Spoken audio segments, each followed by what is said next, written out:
Hey, what's up, guys? We're gonna go into what I read in June. Not a lot of books.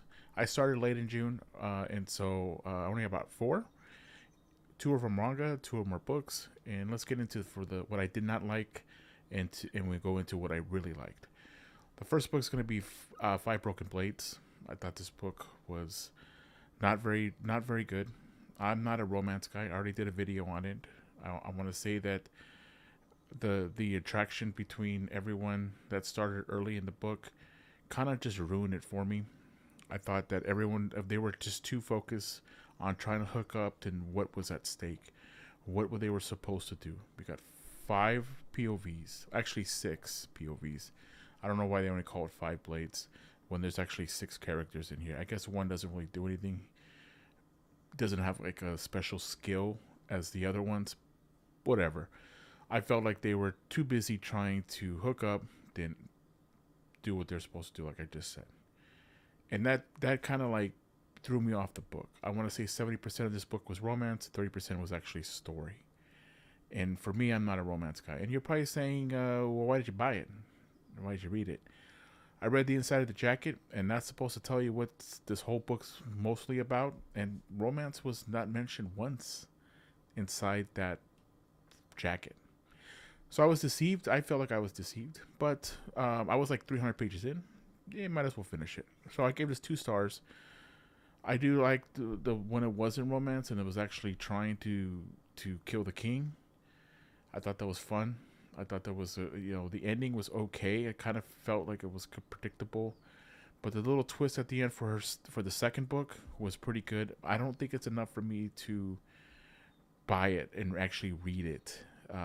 Coming out in January, I believe the second book is. But anywho, let's move into my next books. There's two mangas. It's Kanji number 8, volume 6 through 7. I thought this was some really good stuff here. I thought this the end of 6 and the beginning of 7, I was in tears. I was crying.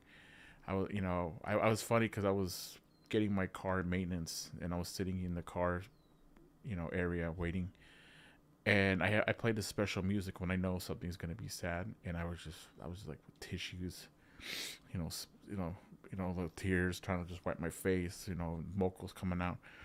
I thought it was hilarious, and it always hits me. I'm a sucker for like sacrificing for the better good, and so just to give you kind of an idea what this is about, this is kind of about like these giant different monsters are showing up and wreaking havoc over the city, and this is like in real time. This is like in not fantasy time. This is like 2020 something, or maybe a little bit more into the future. And you have this group of different groups, divisions of soldiers that are made to not made but trained to deal with these problems. Big guns, big swords, big monsters. And our main character, he starts off as like, you ever wonder like if you kill this giant monster's guts ever, like somebody has to clean it up, right? This is the guy that has to clean it up. He's the one that has to go out there, but he's always wanted to become one of these soldiers from a very early age. His child friend, she has become like one of the best of the best, the face of these groups, and she's here and he's here, and we don't know what happened or why it happened that way. But it's a great series to get into. I believe there's a volume 10 that's just came out a couple weeks ago. I'm a little behind. I'm only 2 behind, though 3 behind. So I'll catch up to that really quickly. It's a great series, fun, lots of heroic stuff, over the top. It has a little bit of comedy in how our main character becomes one of these guys and how he becomes there and what he becomes in overall is great. So let's move on to my last book. It's gonna be Tainted Cup. Man, this book was really good. I would have to give this about 4.5 stars. A Sherlock and Holmes type book. I thought this was no, actually Sherlock and Watson type book here.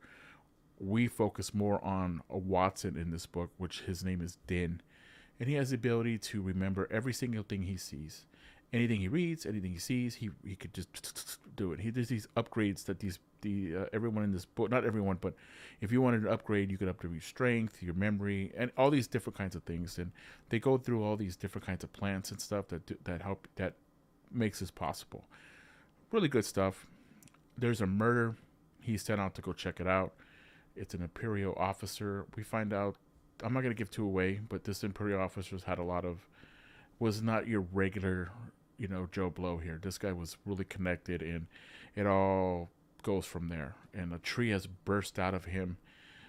A really, different way of someone dying, and so that starts it off. Our Sherlock is. I feel like she's like socially awkward. She doesn't like. She's like a homebody. She puts she's super smart. She knows what's going on. She sends Din to do all the legwork because she doesn't like to leave her house. The relationship between these two grows into like a really fun, and I want to see more of these two together, doing different kinds of mysteries. So great book. Sorry, and did I mention there's giants in this book? These giants that are constantly trying to destroy the cities that they're in. I felt like this was a great touch. Whenever they showed up, I felt tense, like, oh shoot, what's gonna happen here? And I know it's pretty crazy stuff. But anyhow, great story, lots of twists and turns, lots of things I didn't think was gonna happen. You guys should pick this up. Check it out. And then that's my wrap up for June. What I'm reading now in July, I'm almost done, 80% done of the Silver Blood Promise. A couple of groups, booktubers that I follow, that they have Discord that I'm in. They're going to be doing a book club type thing. So getting ready for that. I'm almost done with this book. I'm really enjoying this book. This might be higher. I enjoy this a little bit more so far, more than the Tainted Cup. This is the writer. Is the way he writes, it doesn't feel too complicated. Sometimes when you get into these fantasy books, there's like some of these writers use giant words or different type of, like, I don't know if they do it just because their vocabulary is so large, or trying to make themselves look smarter. I don't know. There's not a reason to do these kind of things. Sometimes there is, and I understand that. But in this, it flies through really quickly. It's a great, another kind of murder mystery. And I'm going to get more into that book later when I finish it. I'm going to do a review of it. But that's it for what I have right now. So thank you guys for checking me out. Hit the like, hit the sub, and keep on reading books. Peace.